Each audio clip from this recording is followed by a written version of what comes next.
about a pet peeve to start the weekend? Or will it be a positive? Tina Banks has the answer. Theo, positive or pet peeve? Jack, I've had this pet peeve for years. We've got a beautiful lake and a nice boulevard, but why don't we have one of those coin-operated binoculars? I like the idea, Tina. Let's take a closer look at today's weather now.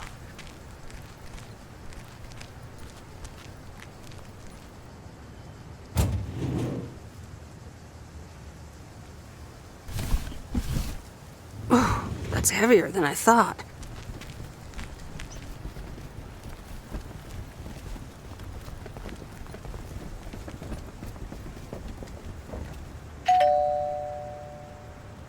All right, I'll leave it on the doorstep.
Ooh, interesting.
That's heavier than I thought.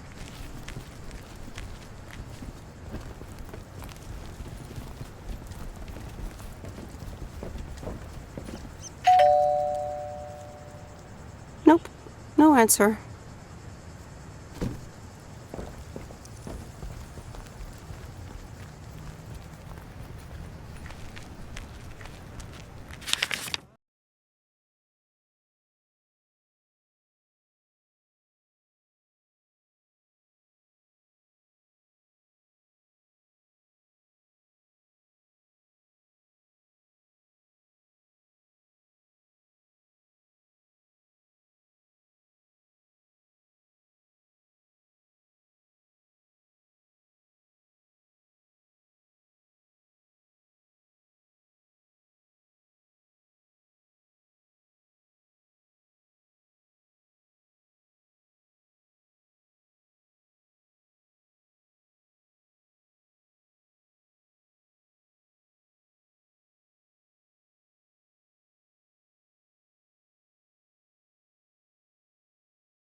Hi, Robert. Here's the mail. Thanks, Meredith. And, sorry for leaving all of a sudden yesterday. Yeah, what was that all about? Well, it was just... I needed some space. I think I've gotten a bit too used to being on my own. Was I such bad company? No, not at all. I really enjoyed it. I just don't want you to feel weird about it. I was the weirdo. There's nothing wrong with a little weirdness. I just wanted you to know that. Anyways, let's see what's in the mail. The dentist appointment. Wait, why am I sharing that with you? So, no news regarding those apartments? Nothing. Hallelujah. This gives me a bit more peace of mind to work on my wild card plan. Wild card plan? Wild card plan. Yes. Also, highly confidential. Oh, come on. I won't tell a soul. Yeah, but no. Maybe later. It's still work in progress. Okay. Good luck with that. Thanks.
I think this might actually work.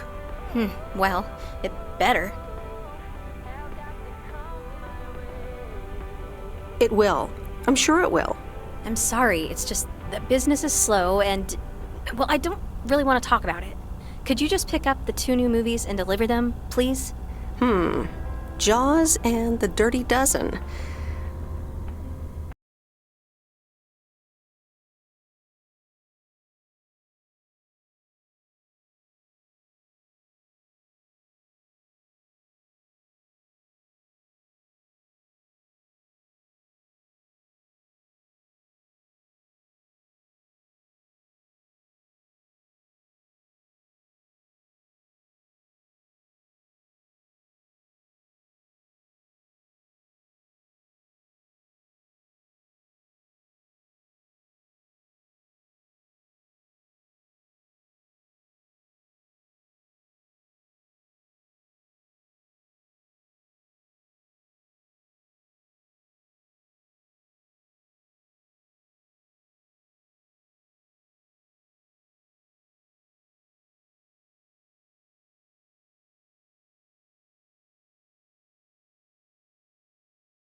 Hello there.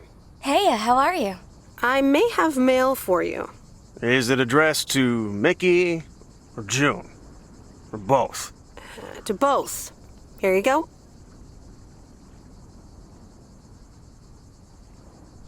Oh, Oh, sweet brother Damien, savior in the hour of darkness.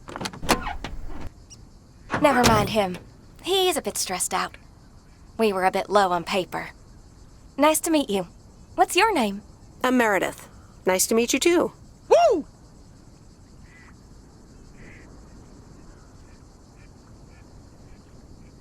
What kind of paper? Probably a bit of cash and some roll-in paper. Ah, that kind of paper. I better get going. It was nice to meet you. Okay. Bye, sweet Meredith.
I'm calling it a day.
Bam hits me, Kay.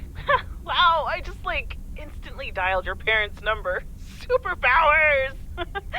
Probably just muscle memory or something like that, right? Or maybe it's like that thing where you smell something and it instantly triggers this mega old memory you didn't even know you had. Know what I mean? Oh man, I had that once when Barry bought me lilacs, and the smell instantly mentally teleported me to when I was 6 years old and fell out of a tree. And I ended up with all this lilac-smelling tree gunk all over my face.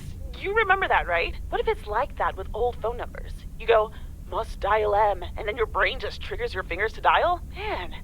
Anyway, I didn't call about that, obviously. I was thinking of maybe taking a stroll around the lake this Sunday, clear my head, and then Maureen suggested maybe you'd like to tag along. Not that I'm asking because of Maureen, of course. Just thought it might be fun to check out the old hangouts and the lake sites and all. If you do want to join, I'll be at the watchtower overlooking the lake at 11 a.m. Sunday. I'll probably hang around a bit, so I'll see you when I see you. Sunday morning watchtower. Be there or be square.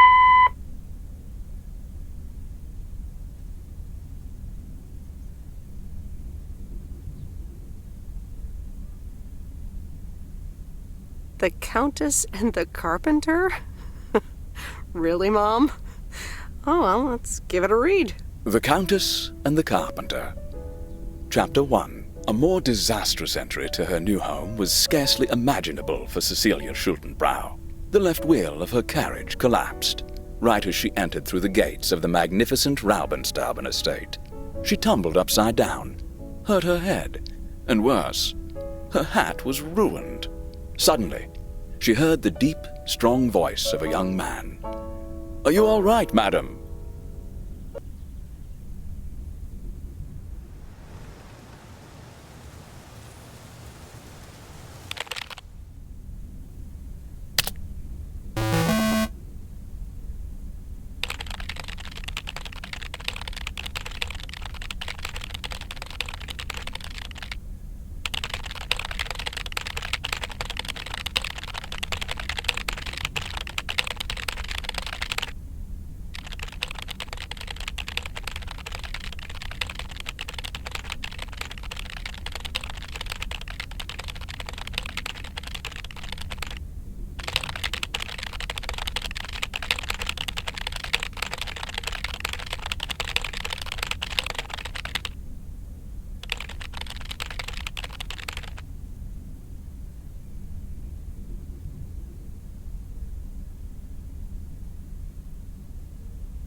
Hey, M!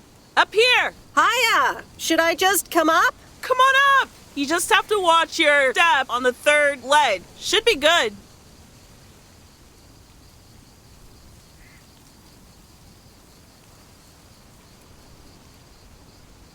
I completely got what you just said, and I'm coming up.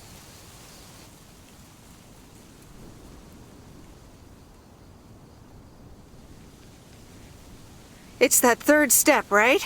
I'm surprised no one's fixed it in all these years. So glad you made it. Isn't it nice up here?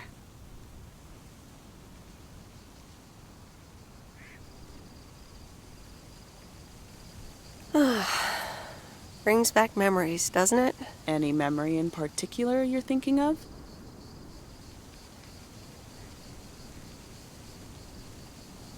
Those times we took some pie up from the diner after school and sat here talking about whatever we felt like. Oh, yeah. How about that afternoon I snuck in some beers from Uncle Stan, and they were really disgusting, and you puked all over the rail? In fact, wasn't it kind of where you're standing right now? Oh my gosh, it totally was.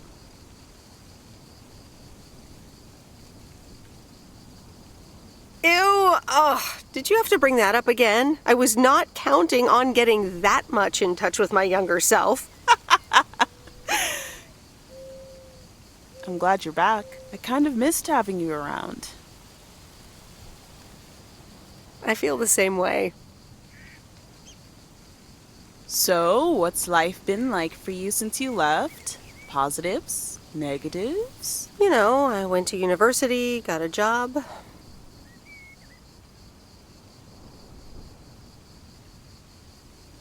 I basically worked my butt off the entire time. That's both positive and negative, I guess. Ooh, that doesn't sound like a sustainable life plan there. You okay? Yeah, it gets a bit busy sometimes. I can imagine Providence Oaks is less complicated. Well, maybe it is, and maybe it isn't. Ooh, that sounds juicy. Is this about something or someone?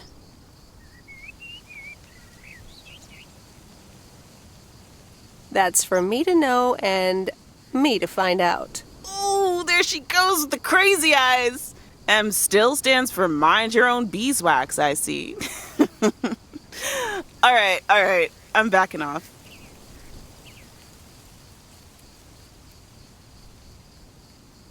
What about you? How have you been? I mean, really? Really? It's been great, and it's been tough.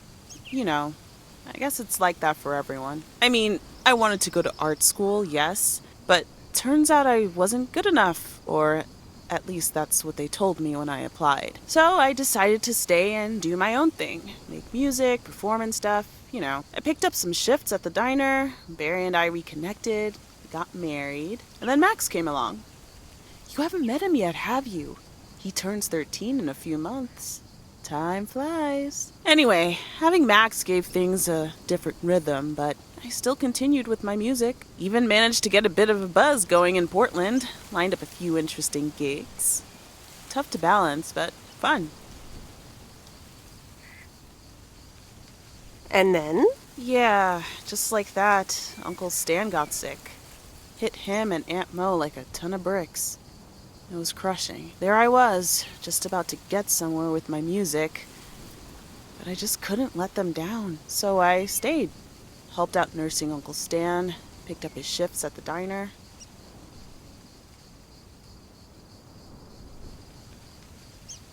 Sounds like you really stepped up. Well, in hindsight, it was a lot. In the moment, though, you don't stop to think. You just do it. Where was Barry in all this? Barry was actually really great. We divided tasks back at the house, and he took care of Uncle Stan when he could. No questions asked. He was just there.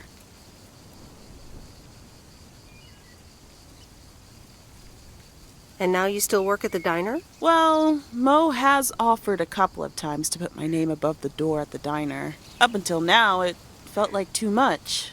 Too soon. Too definitive. But I don't know. Maybe if she asks again, I'll think about it. The way things ended up, it may not have been part of my master plan. But I got to spend some of the most precious moments of my life with the most precious people I know. Got to say goodbye to Uncle Stan and be there for Mo. They basically raised me. I'm grateful I got to do that for them. And I built a family of my own. Right here in good old P.O. And one day, those kids will hurl all over this rail, just like we did.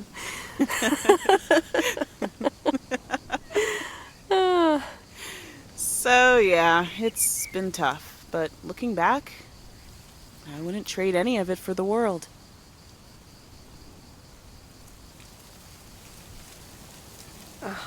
That's so great, Kay. I'm glad at least one of us grew up to be a well-rounded individual. Is there a manual I can borrow? Well, after you left, I had to raise myself, didn't I? So, ready to descend to the world below?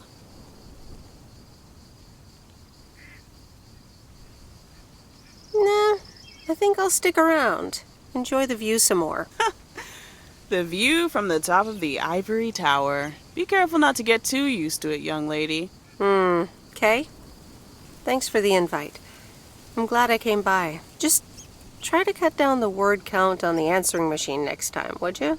Oh, you better buy yourself some new tapes for your machine, Weiss. Just kidding. You know how I get when I get nervous. Thanks for joining, Em. This was good.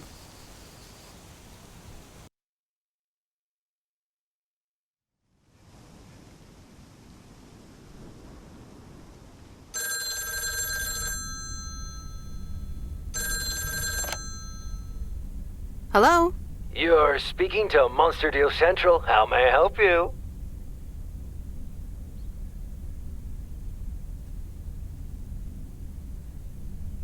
Hey, Steve. You're in a good mood?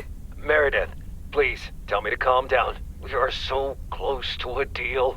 Added 87 in shops all across America. Monster deal. Oh, wow, that is so awesome. Tell me more. Okay. I met up with this big retailer, right? They read our great pitch. They loved it, and they want to buy 250,000 copies of Added 87. 250,000. Multiply that by like $35.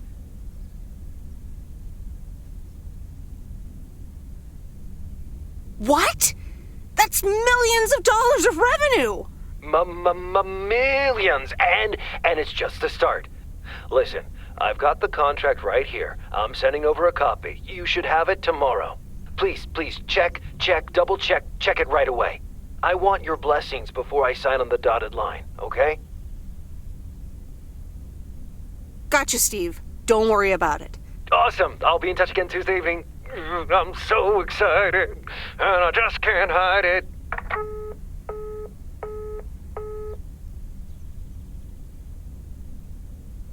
It's official. I love horror movies. A Nightmare on Elm Street is radical. It was amazing! Thank you for watching with me, Miss W.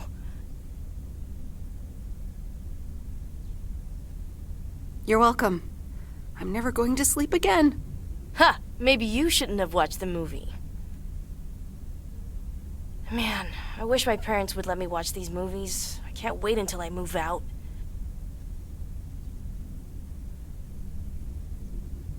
Yeah, oh well. I hope you had fun. Yeah, I did. Maybe it's about time I convince my parents that I'm old enough. I'm almost an adult, and I don't want to wait until I've moved out until I can watch another horror movie. Don't worry. We can always do this again sometime. Yeah, I had fun. I hope you did too. For sure. Maybe we can visit Angie's store and find a new movie to watch. Oh, yeah, totally. Good night, Miss W.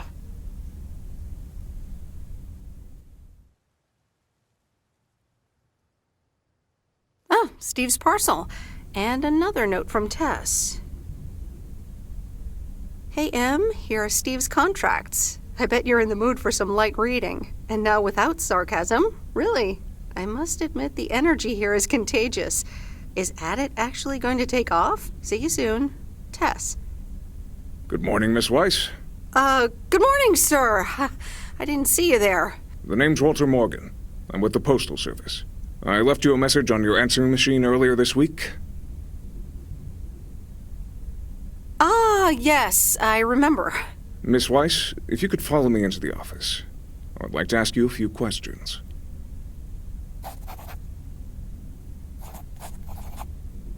Are you familiar with the Postal Service policies? Yes, well, the gist of it. Can you remember the segment from Chapter 11, Section 3, first paragraph?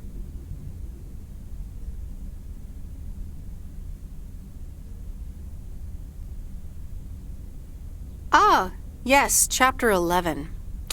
Riveting stuff. It says in Chapter 11, Section 3, first paragraph, and I'll paraphrase, it is forbidden to use Postal Service property for personal gain. Oh, okay, sounds reasonable. Miss Weiss, I'm aware that you've only just begun working here, but I trust that you do not take the responsibilities of a postal worker lightly.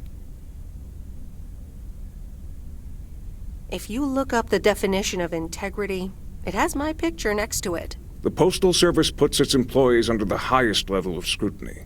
I advise you to answer the following 3 questions truthfully. A yes or no will suffice. Do you know Frank Coleman? Yes? Have you ever given him envelopes or received envelopes from him that weren't postmarked? No? Are you aware that Frank Coleman wages bets on baseball games? No. That will be all. Thank you for your cooperation.